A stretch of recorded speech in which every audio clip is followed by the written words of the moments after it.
looks like an empty financial and legal portfolio. The SPA's logo on it, those records we found in the digging. Looks like some kind of drug high.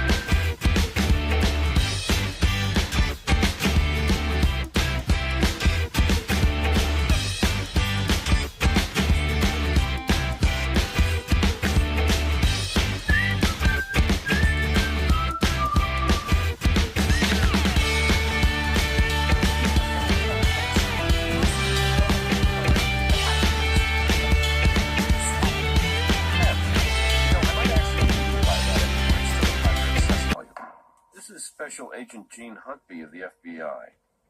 It seems your case may be crossing into his jurisdiction. Agent Huntby, why don't I let you explain the situation to them? Thank you, Captain Brass.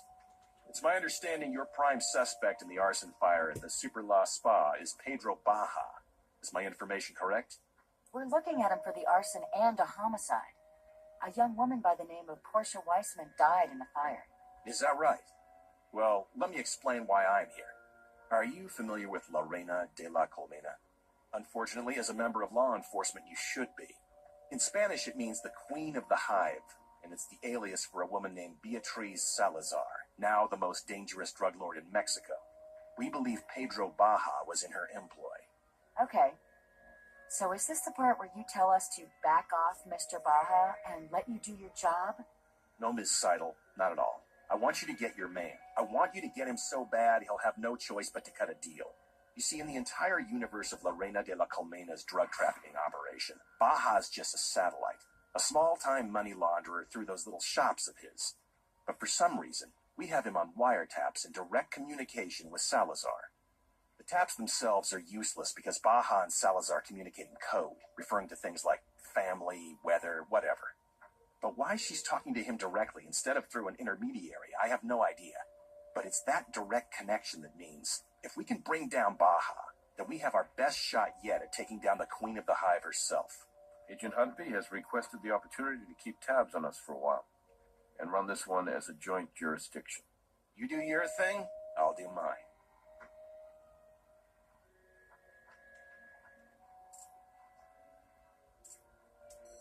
Based on what evidence? I was there when Baja said he'd never been in Portia Weissman's apartment. His DNA in that apartment will get you your warrant.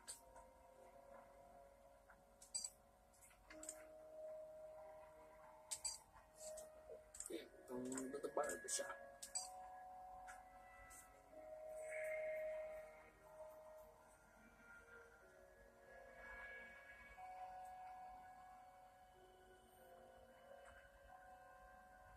Baja, Las Vegas police, open up. Looks like he's not here. Guess we'll have to execute the warrant without him.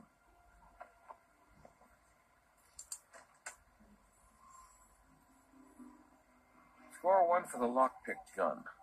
Always cleaner than breaking out the battering ram.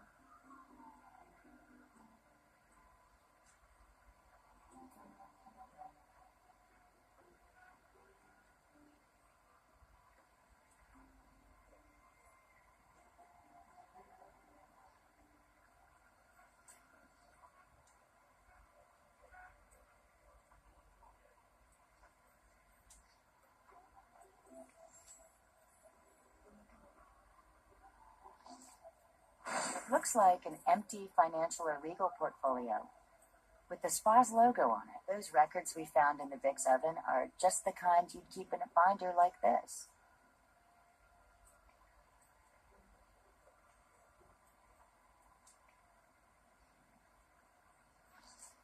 Look at that. The hard disk isn't screwed in. It might just be new, but the Vic's PC was missing a hard drive. We can figure it out back at the lab.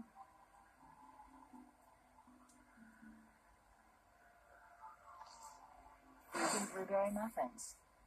They look almost edible and flammable.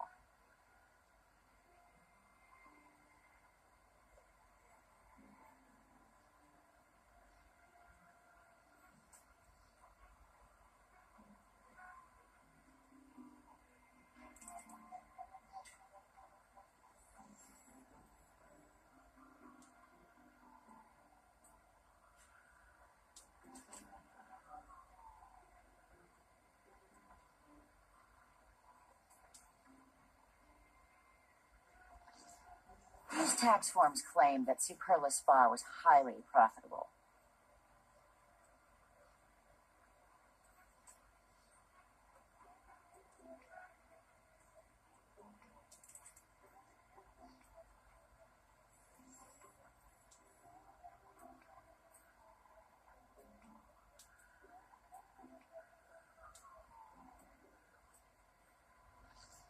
You can tell a lot about a person from the kind of shoes they wear. You can tell a lot more if you forensically examine their shoes.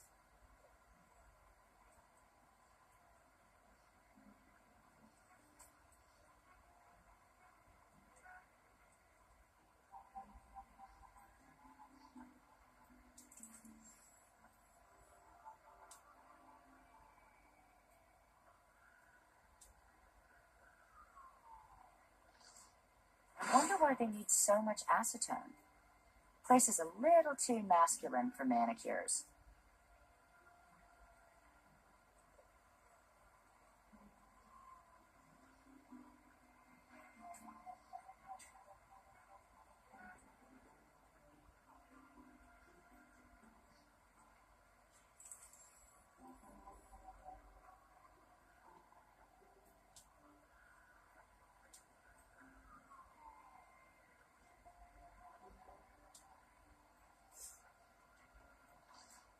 These shears are made for cutting pipes, and we have a severed gas line to account for.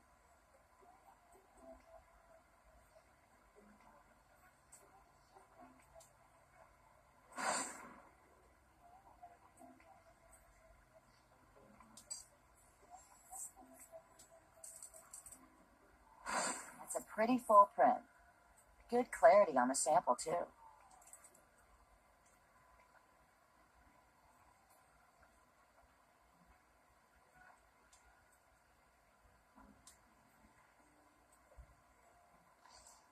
That looks just like the tool we got from Reed.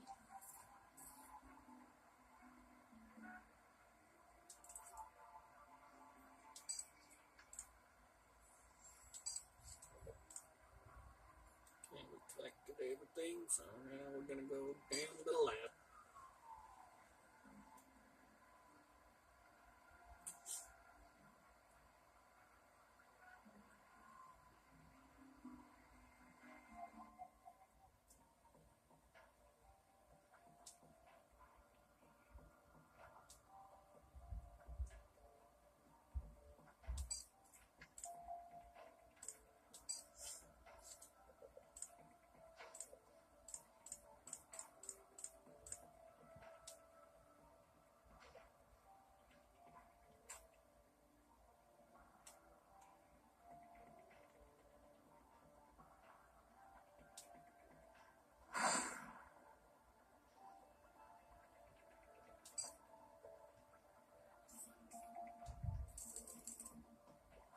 I would expect that to be Pete Baja's fingerprint, since we found the ledger in his office.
like some kind of dried mud.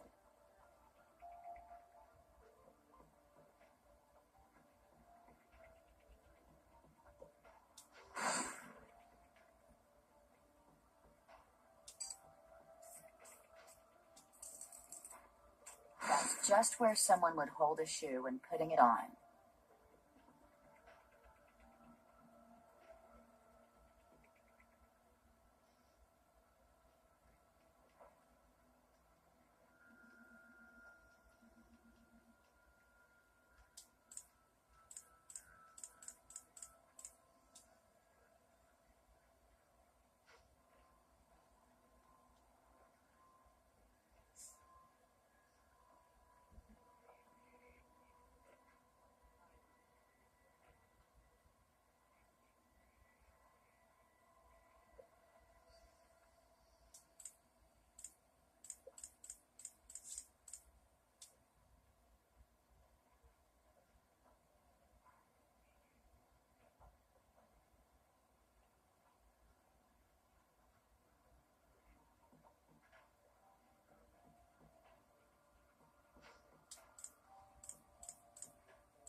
That could tell us who handled this tool.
Matches.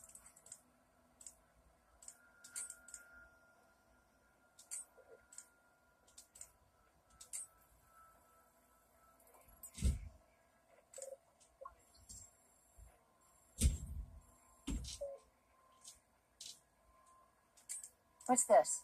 Trend Micro Internet Security Pro has detected a virus. Repair. Looks like someone's been practicing unsafe surfing. Okay, let's see what Pete has on this hard drive. Cat pictures, puzzle games, and Portia Weissman's monthly household budget. Looks like we found the drive that was missing from the computer in the loft.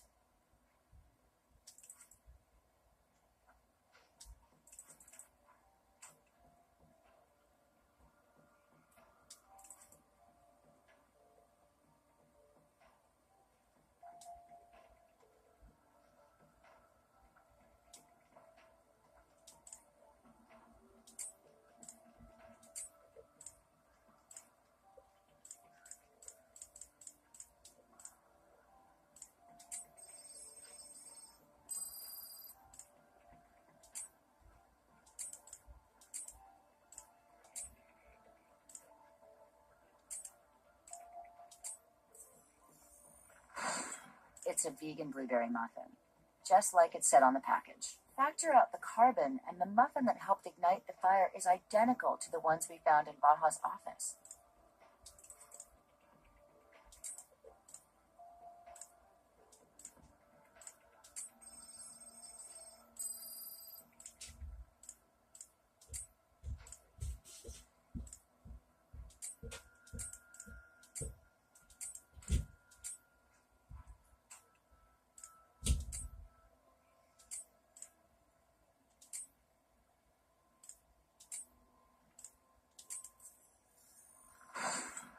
Almost pure acetone. No fragrances, no dye. Very few impurities at all.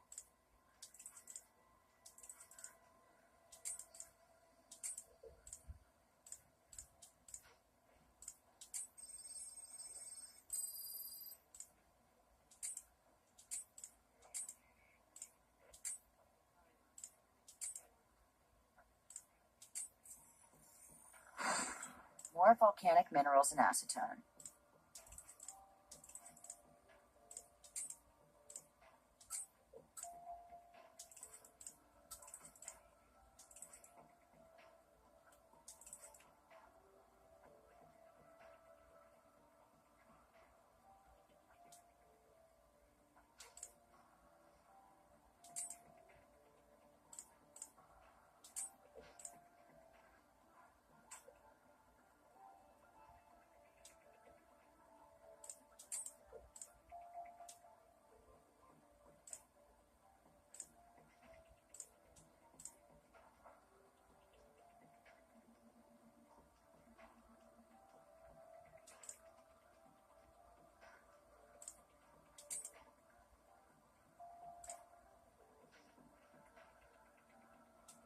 Look at how the imperfections on the blade match up to the markings on the gas line. These shears were used to cut that gas line.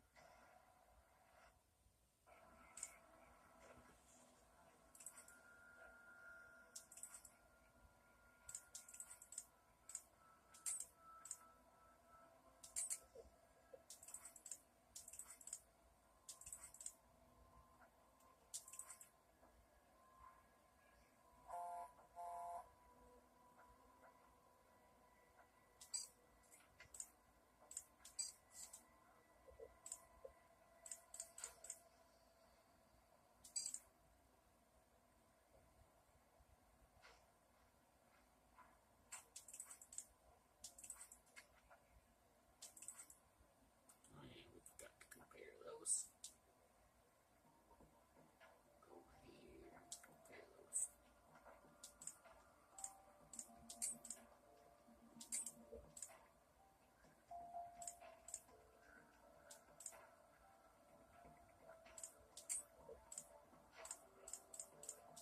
Each side of the tool matches one of the distinct shapes ventilating the spa's drywall. Brian Reed's Denver tool is just as likely to have been used to help spread the fire as the tool we recovered from the barber shop.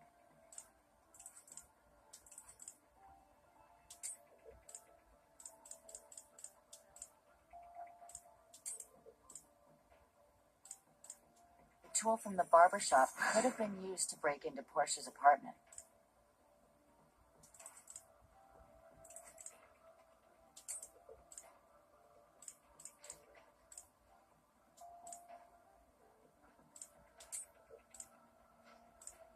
It's a match.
wasn't Baja's fingerprint, but why would he have a ledger with Portia's prints on it?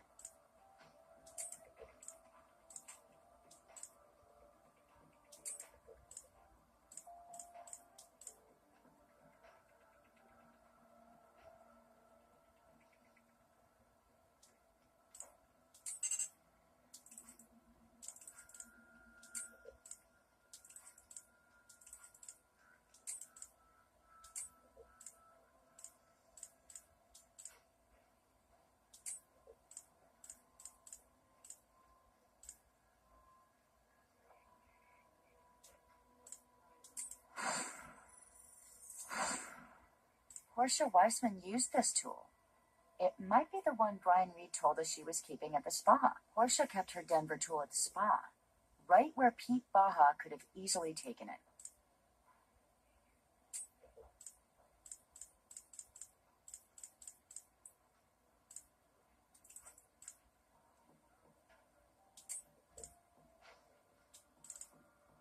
Check that one.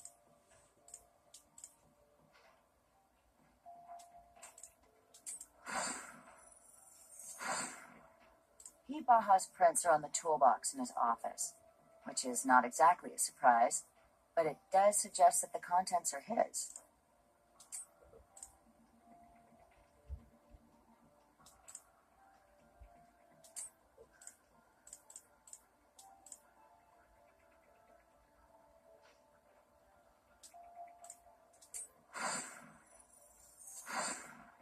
Based on the placement of Baja's fingerprint, those have got to be his shoes. The shoes tie Pete Baja to the spot just prior to the explosion.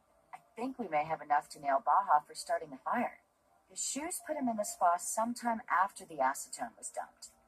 He picked up quantities of both the accelerant and the spa mud. The hair placed Baja in Portia's apartment, but the footprint puts him there sometime after visiting the spa. Okay, I think I have a pretty clear picture of what happened. Baja was laundering money, and when Portia confronted him about it, he panicked. Then he decided to rig the spa to explode. Portia probably showed up after Pete was gone. Doc Robbins said she had marijuana in her system, so she might not have noticed the acetone. While she was there burning to death, Baja was at her apartment looking for the record she was keeping.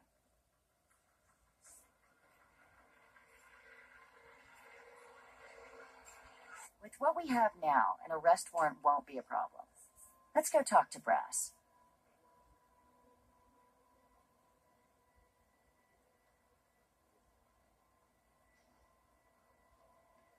Good, you're all here. What's going on, Captain Brass? What's so sensitive you couldn't discuss it over the phone? We have a visitor. Miss Beatriz Salazar. You serious? She's here?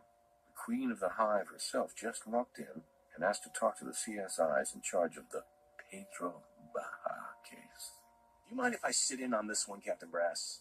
Be my guest, you can even take my seat. I'll hang back and watch from the viewing room.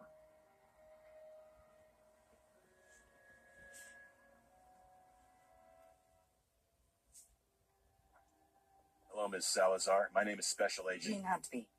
I know who you are, but these two I am unfamiliar with.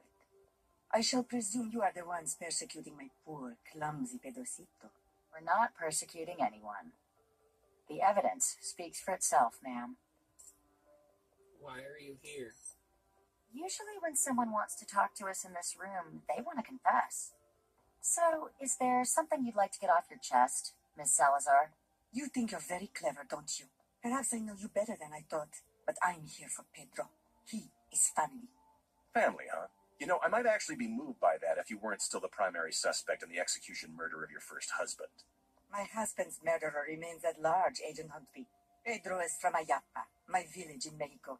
He graduated from the school I built for them and prayed in the church I gave them. Pedro's family, all three of his sisters, they live in the house I provide. So as you can see, I have a significant investment in the future and well-being of this young man. Pedro is going to jail. Sorry about your investment, but like I said, the evidence speaks for itself. And it never lies. What precisely is this evidence saying to you? We're not at liberty to discuss the specifics of an ongoing investigation. Very well. I understand. My heart breaks for Pedro. He always tried so very hard to please me. Sometimes a man is called upon to be more than he has been in the past. Sometimes he fails. Is Pete laundering your money? Operations the size of this one, they tend to run right under the radar, making them perfect little laundromats for hundreds of thousands of dollars of your petty cash. And remind me again, Agent Huntby, why I should need to launder money when I too am a very successful, multinational, legitimate businesswoman? My Pedro was a legitimate small businessman.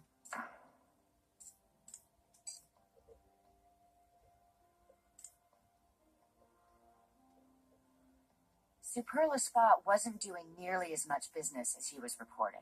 Oh dear. First you zero in on poor Pedro, and now it sounds like you're investigating me. Shall I get my lawyer? Shall I go? We don't need to go there right now. A woman is dead because Pete Baja was trying to clean up a mess. Do you think it was his own? Or yours? I think if this evidence is speaking to you, miss, then something must be lost in the translation. Regardless of whatever mess there was, Pedro is incapable of violence. What surprises you about the dead woman? Pedrocito got in over his head, didn't he, B? That's me, Salazar, to you, Agent Huntby. I do not believe courtesy is too much to ask from an agent of the FBI. But then again, why should I expect anything else from a man who is so clearly prepared to scapegoat a young man like my Pedro? Pedro is not a murderer. You're very bold to come here. Aren't you afraid you'll leave some trace of yourself behind? A hair or flake of skin? Something with your DNA that we might be able to use against you. Wouldn't want to make your job more difficult than it has to be. I believe I have made myself very clear to you. I shall not waste any more of your time. Muchas gracias.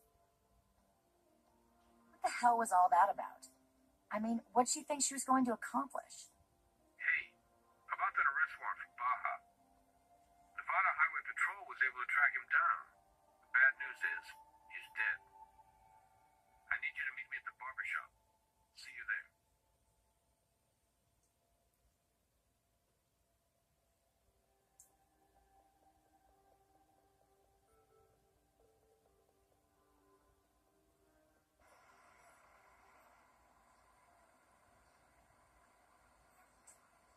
Two police officers came by to serve that arrest warrant again. They found him like this. Called it in. Is that a video camera? It's aimed right at him.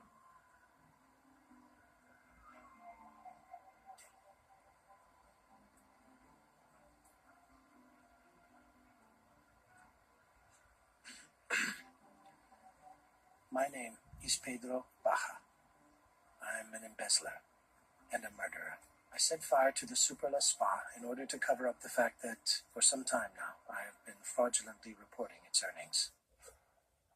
I poured acetone all over, cut the gas line, and left a muffin to burn in the toaster oven. I wasn't going to do the drywall, but that tool was there, and I was nervous.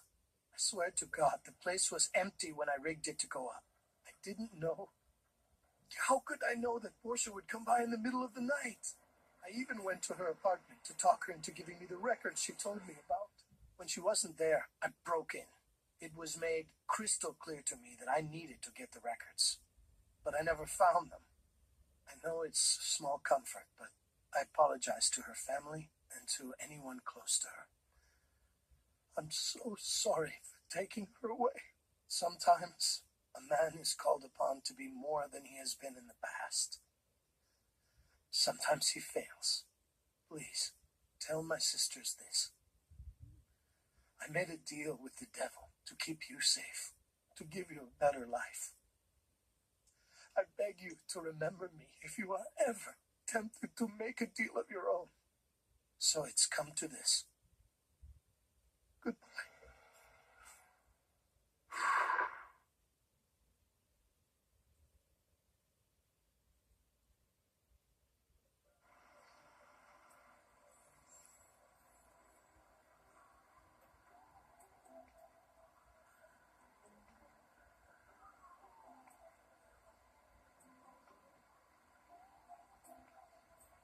So all the forensic evidence supports what Pete Baja confessed to on the video?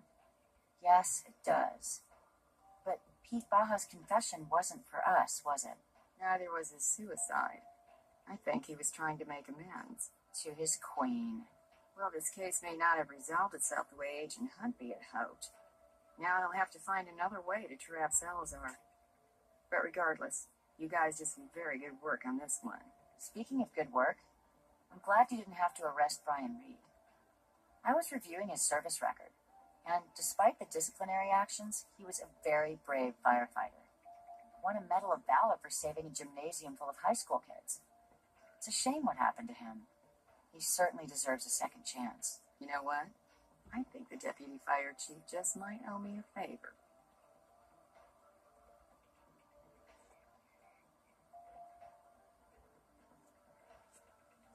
Alright, hope you guys enjoyed this. We'll see you on the next one.